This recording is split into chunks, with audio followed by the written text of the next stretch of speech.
My dear students, अभी तक हमने 9 टेंस पढ़ाए हैं।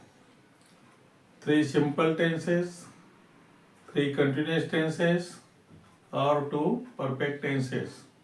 एक टेंस बाकी था, परफेक्ट फ्यूचर टेंस, लेकिन हेल्थ प्रॉब्लम के वजह से मैं आपको 4 महीने से वीडियो प्रस्तुत नहीं कर सका।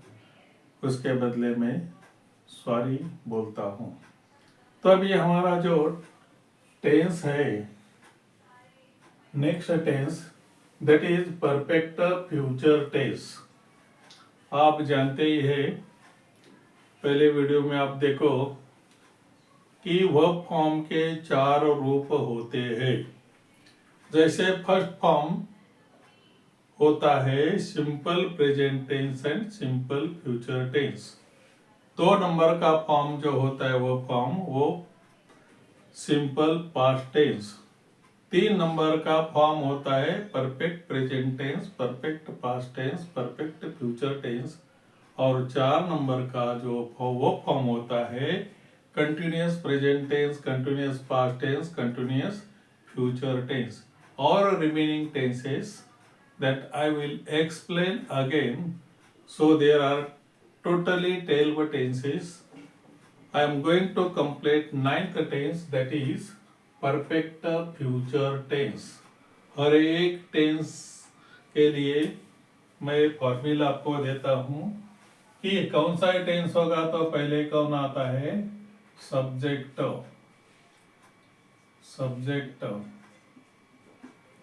सब्जेक्ट के बाद परफेक्ट फ्यूचर टेंस के लिए shall have,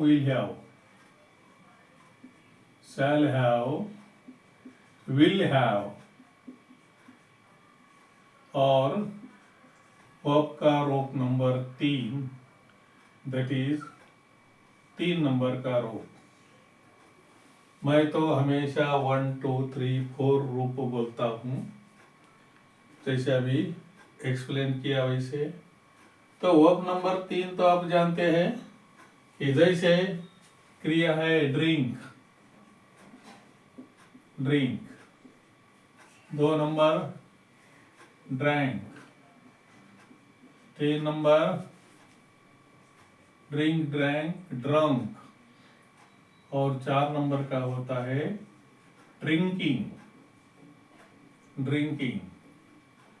तो ये जो फॉर्म आए अभी एक्सप्लेन किया है, perfect present tense, perfect past tense और परफेक्ट फ्यूचर टेंस के लिए यूज होता है।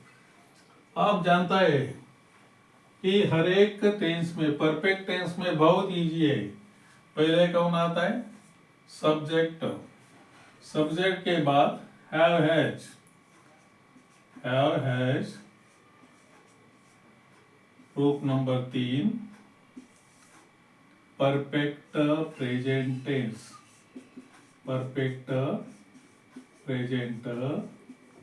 टेंस।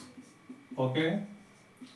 और आगे ये जो सब्जेक्ट है, सब्जेक्ट के बाद 3 number, that is perfect past tense. Had आएगा, परफेक्ट पास्ट टेंस। और subject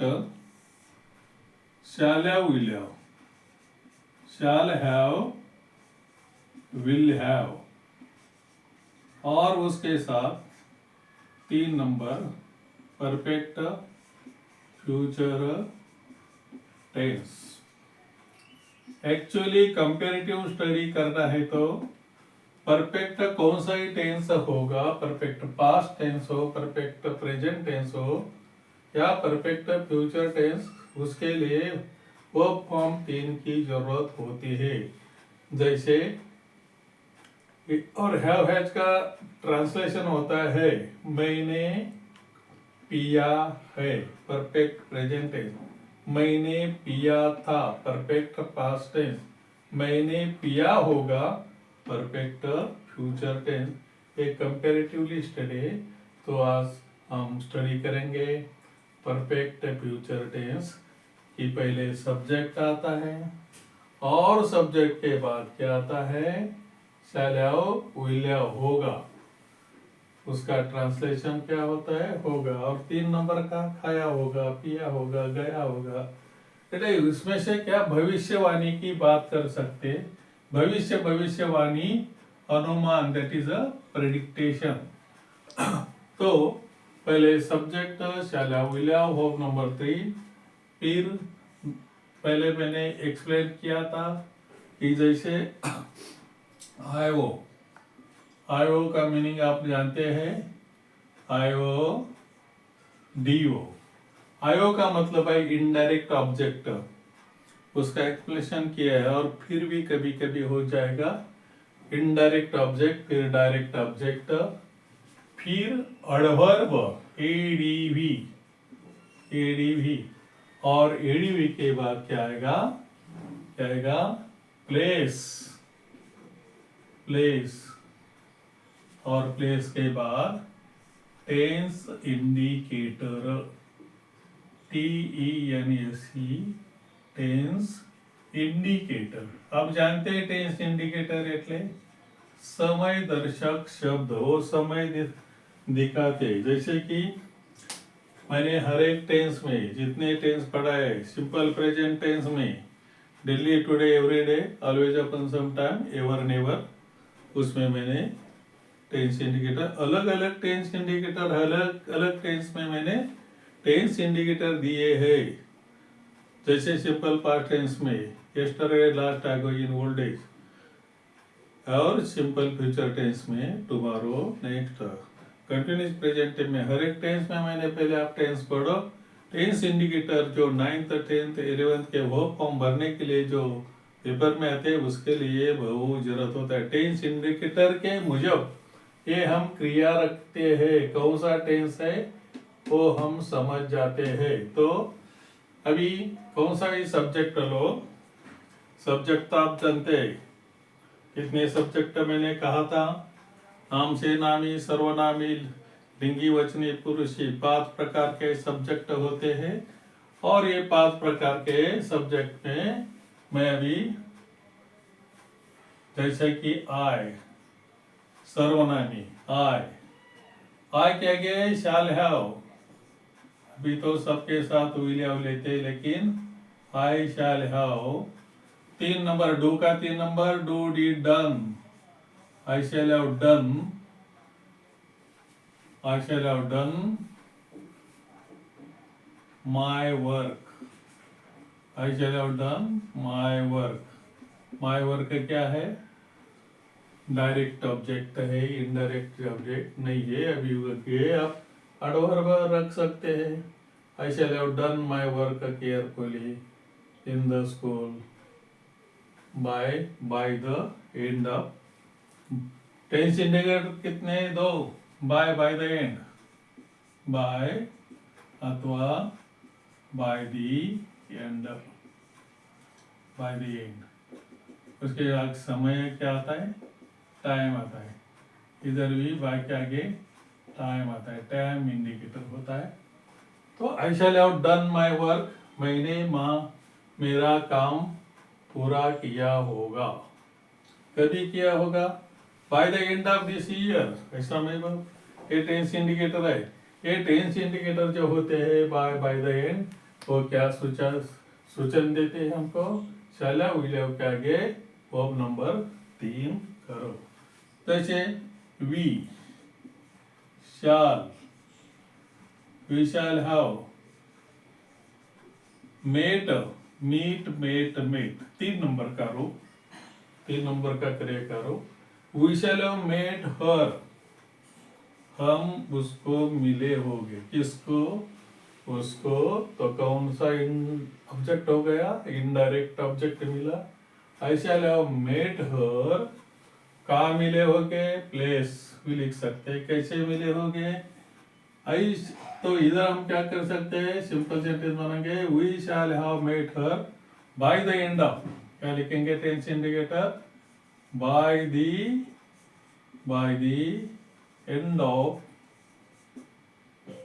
this month, by the end of this month, month के अंत तक हम उसको मिले होंगे। अभी आगे जैसे कि you will have, you will have helped her बोलो कि हिम बोलो, अपनी उसको मदद की होगी। helped her by the end of this week, तो ये हफ्ते के अंत तक अपने उसको मदद की होगी। ओके, तो फिर ये तू, तुम अथवा आप, you will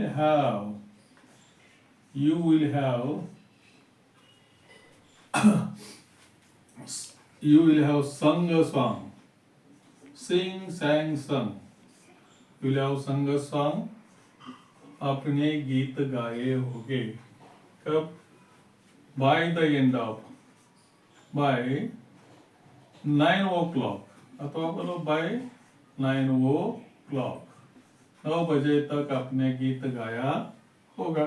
એટલે भविष्य का टाइम इंडिकेटर होता है परफेक्ट फ्यूचर टेंस का भविष्य, भविष्यवाणी। और टेंस इंडिकेटर कितने हैं? 2, ये बाय द एंड। देन आप जानते हैं ही, सी और इट, और फिर दे। he will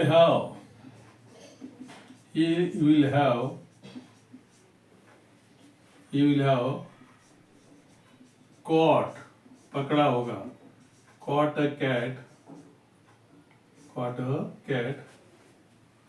after some time, कुछ समय के बाद में उसने बिल्ली को पकड़ा होगा। Perfect future tense. she will have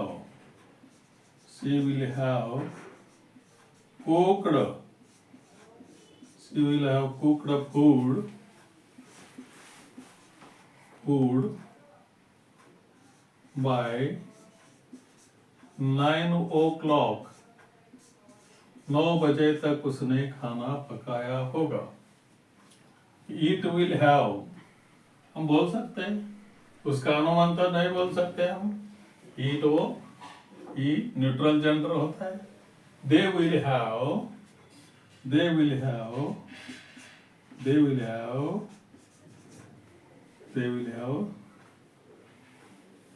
bought, उन्होंने खरीदी किया होगा। They will have bought a new